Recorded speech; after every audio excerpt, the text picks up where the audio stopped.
So today we're diving into Sweet Pea School by Marryn Mathis. And yeah, we are going to break down exactly how to grow these amazing flowers. But you're about to see this is way more than just a gardening guide. It's really a story about transformation. I mean, it's a pretty bold question, right? What if a single flower could change your life? But for the author, this wasn't some abstract idea. A small handful of sweet pea seeds genuinely set her on a brand new, totally unexpected path. And this quote, it really gets to the heart of it all. This is Marryn Mathis, and this is her connection to these flowers. It's not just her growing them, it's a real partnership, one that truly feeds the soul. So, how in the world did a flower cast such a powerful spell? Let's get into Marryn's personal story, because it's pretty incredible. Okay, talk about a major life change. Imagine this. After 20 years, 2 decades, in IT, she just walked away from the whole corporate world. And the path forward wasn't exactly easy. At one point, she and her family of 5 were living in a travel trailer for 2 years. But it was through all of that she discovered flower farming. And, well, she found her true calling. And the very first seed she planted, both literally and, figuratively, was the sweet pea. It was this beautiful, nostalgic link to her grandmother, who absolutely adored the flowers, but for some reason could never get them to grow herself. It was those childhood stories that really planted the seed for everything that came next. But here's the thing. Marryn's story is just one chapter. What's so fascinating is that the sweet pea itself has its own incredible and really surprising history. Okay, so this fact kind of blew my mind. We all picture sweet peas in a classic, quaint English garden, right? Well, it turns out their story doesn't start in England at all. It begins on a sunny hillside in Sicily. Who knew? And this timeline just shows their journey perfectly. It all starts way back in 1695 with a monk named Francesco Cupani. Then, for almost 200 years, not much happens. But then, in the late 1800s, this breeder, Henry Eckford, gets his hands on them and completely transforms them. He created hundreds of new varieties and totally earned the title Father of the Sweet Pea. Okay, so all of that history brings us to today, where we have an incredible number of choices. So let's find the right sweet pea for your garden story. Now, there are really 2 main styles you need to know. On the left, that's the Spencer variety. Think big, ruffled blooms, almost like a prom dress for a flower. They're perfect for cutting. And on the right, you've got the old-fashioned type. They're a little smaller, a little simpler, but they are packed with the most intense, amazing fragrance. So let's break this down.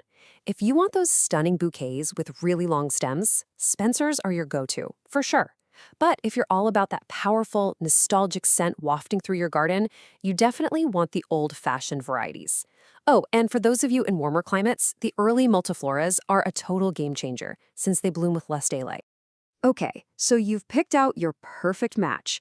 Now, how do you actually get them to thrive?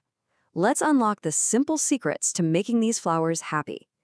All right, first things first, we gotta bust some myths. A lot of people think sweet peas are fussy or really delicate. The reality? They're actually one of the easiest flowers you can grow. These guys are tough. They can handle frost. And since they grow straight up, they take up hardly any space in your garden at all. Really, it all comes down to 3 basic things. Number 1, location. They love cool weather, so full morning sun with some afternoon shade is absolutely perfect. 2, rich soil. These plants are hungry, so give them lots of good compost. And 3, support. They are born climbers, so give them a fence or a trellis, something to grab onto and reach for the sky. And Marryn's words here just sum it up perfectly. A little bit of care and support goes such a long way, and trust me, the reward is so worth it. All right, you're ready. You know what they need, so let's get to the most exciting part, putting that very first seed in the soil. Your journey starts right now. Now this right here is probably the most critical decision you'll make, and it all comes down to your climate zone.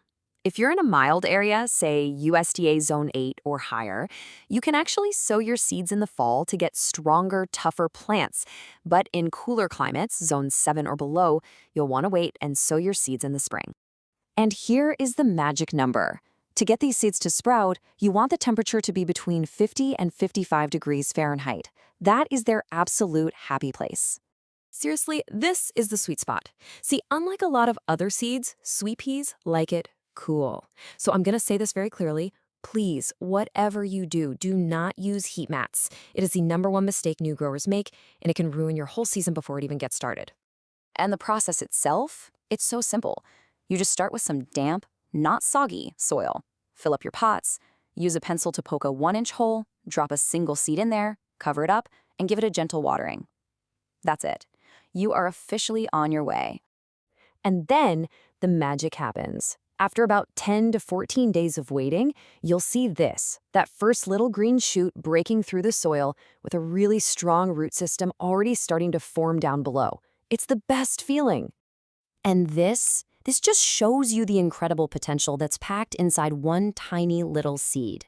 To go from that simple start to an absolute sea of beautiful, fragrant flowers. The whole journey is just incredible.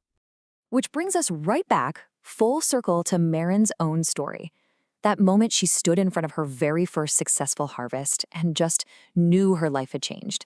This is the payoff, right? The moment all that care and patience just blossoms into pure, absolute joy. In the end, it's true. You get what you give with sweet peas. So after seeing this journey, from a corporate career to a field of dreams, the only real question left is, what story are you going to grow?